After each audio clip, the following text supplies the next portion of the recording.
Dans les années 1840, il y a un producteur qui a eu la bonne idée de développer la production de plantes médicinales, la camomille romaine. Et le marché étant porteur, qu'est-ce qui s'est passé? Augmentation de la gamme de plantes, jusque dans les années 1890, où il y a eu l'attaque du Phytoxera, donc d'un insecte, qui a provoqué la maladie dans le vignoble. Et c'est à partir de ce moment-là, justement, que la production de la plante médicinale s'est largement développée, à la place, entre autres, du vignoble.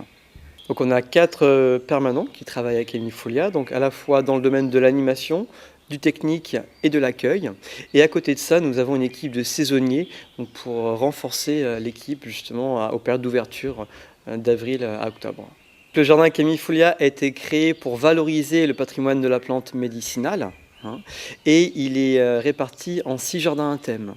Donc à la fois la serre méditerranéenne où on se trouve en ce moment, le jardin des senteurs, également le jardin des cultures locales, le jardin des plantes toxiques et médicinales, le jardin des saveurs, le jardin des fibres et des couleurs et également le jardin botanique.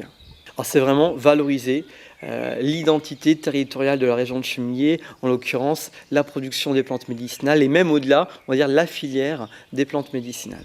Donc on a des personnes qui connaissent les plantes médicinales de nom, mais l'atout aussi de Chemifolia, c'est qu'ils puissent les découvrir dans le jardin.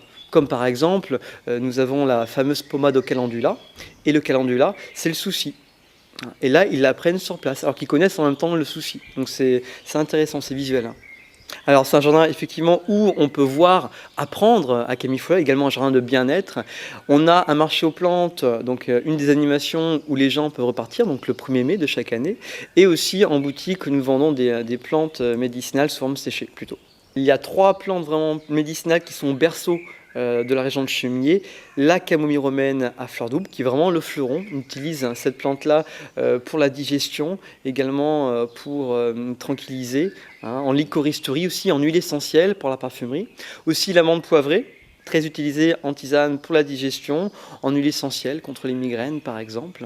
Et la rose de Provins à la base, qui était également cultivée. À Chemifolia, on trouve les plantes médicinales et aromatiques et ce qu'on appelle plus largement aujourd'hui les plantes de santé, de beauté et de bien-être. Le jardin est en gestion écologique, vraiment donc en zéro phyto, donc pas d'utilisation de produits phytosanitaires. On applique la tonte différenciée, par exemple, au niveau des berges de la mare pour que la faune puisse s'exprimer. Également, on abrite la faune auxiliaire, amie des jardiniers, dans un hôtel à insectes, par exemple. Ce sont des partenaires, des amis des jardiniers, effectivement. Alors les plantes, on échange beaucoup entre les jardins botaniques de France, puisqu'on est labellisé agréé JBF, Jardin botanique de France, où on échange notamment des graines entre jardins, entre autres. On va dire que le jardin, parfois pour les personnes mal marchandes, notamment à mobilité réduite, par rapport à la topographie du lieu, ça peut être plus compliqué, donc accessibilité, mais ce qui rend le jardin aussi un charme qui opère totalement au niveau des aménagements paysagers. Venez découvrir vraiment les plantes médicinales dans le berceau de la production, en l'occurrence à Chemillé. Bienvenue. On peut parler il y a différentes anecdotes, on peut parler de la camomille romaine, on fait des concours, l'été notamment, de cueillette de camomille romaine. Donc là, on fait vivre ou revivre aux personnes qui l'ont vécu, justement ce qu'elles ont vécu il y a peut-être 50 ans parfois. Donc un petit challenge auquel là, le côté mémoire revient et c'est tout à fait agréable de vivre ça avec ces personnes.